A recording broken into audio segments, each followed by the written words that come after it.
Hey, if you clicked on this, I know why. There's something you did or something you keep doing. And somewhere in the back of your mind, you're wondering, is God done with me? Have I finally crossed the line?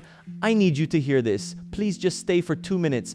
The people God used in the Bible, they were wrecks. Peter denied Jesus not once, 3 times, cursing, swearing he never knew him, hours after promising he would die for him. David committed adultery, then had the woman's husband killed to cover it up.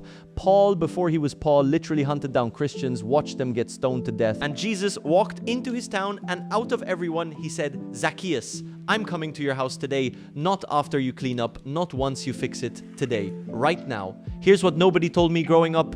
God doesn't love the version of you you're trying to become. He loves the version of you that clicked on this video, hiding whatever you're hiding. If shame is telling you God is finally done with you, shame is lying to you. Here's what I want you to do right now. Just pray this with me, out loud if you can. God, I don't know if I still have the right to ask this, but I'm asking. Please forgive me. And if what the Bible says is true, that you still love me, please let me feel it. Amen. That's it. That's all he was waiting for. You're not too far gone. He's already running to you. Save this for someone who needs it, and breathe.